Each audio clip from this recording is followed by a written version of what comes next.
अस्सलाम वालेकुम friends and welcome to Ababeel YouTube channel.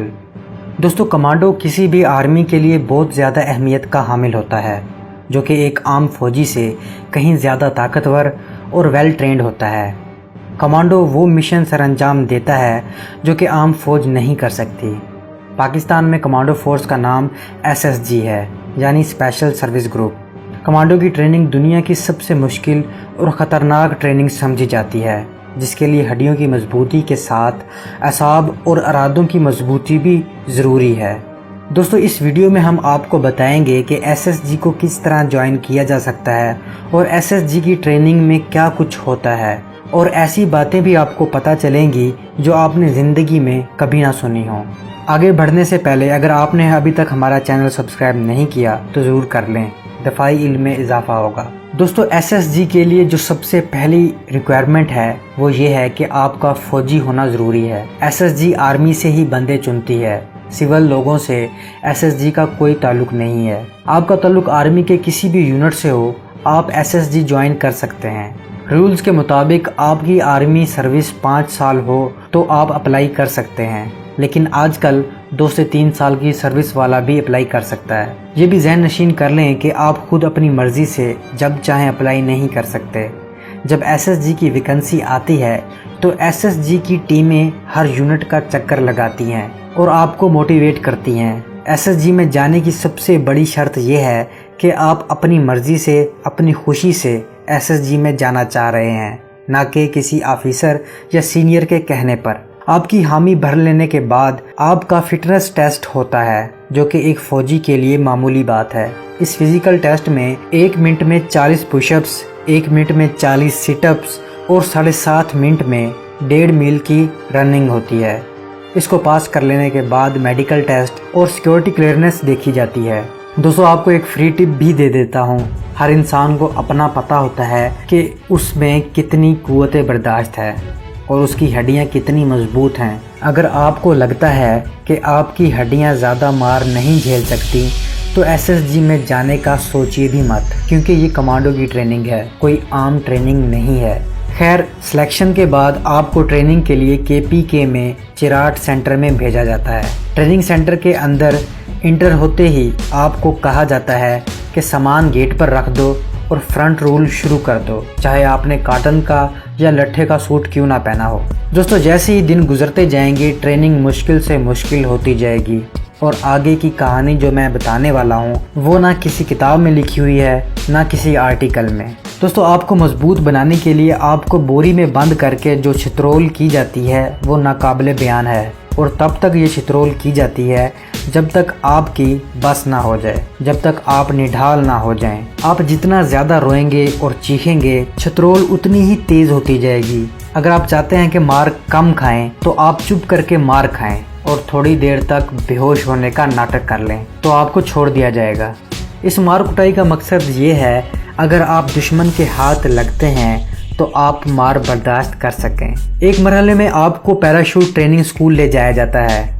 ये 1 महीने की ट्रेनिंग होती है, जहां आपको जहाज़ या हेलीकॉप्टर से काफ़ी ऊंचाई से जंप लगवाई जाती है। बुनियादी चीज़ें सिखाने के बाद आपकी पहली जंप बहुत ही डेयरिंग होती है और आपको लगता है कि मैं मर जाऊंगा, लेकिन यकीन माने ट्रेनिंग में आज तक कोई नहीं मरा। आपकी पहली जंप के लिए आर्मी कुछ इस तरह तुमहीद बांधती है, आपको 2 दिन तो जहाज़ से या हेलीकॉप्टर से घुमा फिरा कर वापस ले आते हैं, मगर तीसरे दिन आपको पैराशूट समेत धक्का दे दिया जाता है। रिक्रूट के ज़हन में यही होता है कि पैराशूट नहीं खुलेगा, लेकिन पैराशूट खुलता है और एक्स्ट्रा पैराशूट भी साथ ही होता है। पहली जंप के बाद दूसरी, फिर तीसरी, और फिर आपको मज़ा आने लग जाता है। ट्रेनिंग का एक और हिस्सा जो सब्र आजमा होता है वो एक शहर से दूसरे शहर तक पैदल सफ़र करना होता है। ये सफ़र पेशावर से चिराट तक होता है, जो कि तकरीबन 70 किलोमीटर तक बनता है। ये सफ़र आपने 30 किलोग्राम मिलिट्री गियर के साथ तय करना होता है। इसके अलावा 36 मील का सफ़र 12 घंटे में अलहदा है। आर्मी रूल की खिलाफ वर्जी करने पर आपकी दौड़ बढ़ा दी जाती है और सजाएं भी दी जाती हैं। आपको special weapon training, karate, judo वगैरह भी सिखाए जाते हैं। रिक्रूट को सर्वाइवल स्किल ट्रेनिंग भी दी जाती है, जिसमें आपको सांप खाना और कच्चा गोश्त खाना और दांतों से मुर्गी, खरगोश वगैरह को ज़िबा करके खाना सिखाया जाता है। एसएसजी ट्रेनिंग में एक बड़ा दिलचस्प और ख़तरनाक मरहला भी आता है, जब आपको एक ख़तरनाक कुत्ते के मुंह से हड्डी छीननी पड़ती है।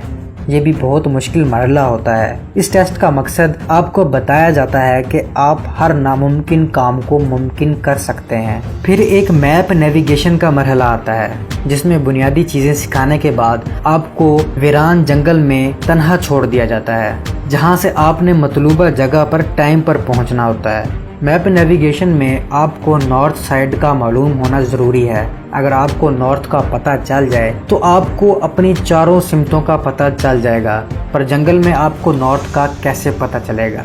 यही चीज़ तो सिखाई जाती है। जंगल में अगर आपको सूरज नज़र आ रहा है तो सूरज से पता चलेगा, अगर रात है तो चाँद से, अगर चाँद नहीं निकला तो सितारों से। दोस्तों, ये वही सितारे हैं जिसे हम दुब्बे अकबर कहते हैं, जिसे हमने 9वीं 10वीं की क्लास में पढ़ा था। अगर सितारे नज़र नहीं आ रहे तो आसपास कब्र है तो कब्र से पता चल जाएगा। अगर कब्र नहीं है तो आपको जंगल में मौजूद किसी दरख्त के फल से पता चल जाएगा। और अगर फल भी नज़र नहीं आता तो आप किसी जोहड़ के पानी पर किसी दरख्त का पता रख कर उस पत्ते के ऊपर सुई या कोई बारीक लोहे की चीज़ रखें तो आपको नॉर्थ का पता चल जाएगा। गर्ज ये कि आपको नॉर्थ का पता होना चाहिए। इस नॉर्थ वाली कहानी पर अलग से वीडियो बन सकती है अगर आप लोग चाहें तो इस मरहले के अलावा एक और ख़तरनाक ट्रेनिंग मरहला आता है, जिससे मुझे तो कम से कम बहुत ज़्यादा डर लगता है। सोचकर ही रोंगटे खड़े हो जाते हैं। और इस डर का एहसास उसी को हो सकता है जिसने कभी डैम को अपनी आंखों से बराह रास्त देखा हो। दोस्तों, ये मरहला तैराकी का है। फुल आर्मी यूनिफॉर्म में G3 राइफल समेत आपको डैम के खड़े पानी में फेंक दिया जाता है। दोस्तों, ये डैम तरबेला डैम है। याद रहे कि खड़े पानी में तैरना मुश्किल होता है और ऊपर से इतने सारे वजन के साथ आपको पानी में काफ़ी घंटे गुजारने पड़ते हैं। और एक वक्त ऐसा भी आता है जब आपके हाथ बांधकर आपको पानी में फेंक दिया जाता है। याद रहे कि एसएसजी की ट्रेनिंग 6 महीने की होती है और अगर आप दिल हार बैठे हैं, आपने गिव अप कर दिया है, तो आपसे ज़बरदस्ती नहीं की जाती, बल्कि आपको रोटियां बनाने पर लगा दिया जाता है और 6 महीने बाद यूनिट में वापस भेज दिया जाता है। एसएसजी में आपकी किस्मत का अच्छा होना भी ज़रूरी है। अगर फाइनल परेड डे से पहले रिहर्सल में भी आपका बाजू या पाँव फ्रैक्चर हो जाता है तो आप कमांडो का बैज हासिल नहीं कर पाएंगे। और ऐसा कई लोगों के साथ हुआ भी है। आपकी हड्डी तो जुड़ जाएगी, लेकिन आप बहुत रोएंगे कि आपके 6 माह की मेहनत ज़ाया हो गई है। इसलिए मैंने शुरू में कहा था कि हड्डी का मजबूत होना ज़रूरी है। दोस्तों, यही लेवल है कमांडो बनने के लिए। जब आप कमांडो बन जाते हैं तो आप अपने आप को जिन समझने लग जाते हैं। इतनी ताकत और फुर्ती आ जाती है कि आपके लब पर अदीम हाशमी का ये शेर जारी होता है, मफाहमत ना सिखा जबरे नारवां से मुझे, मैं सरबकफ हूँ लड़ा दे किसी बला से मुझे। दोस्तों, कमांडो बनने के बाद आपकी लाइफ यकसर चेंज हो जाती है।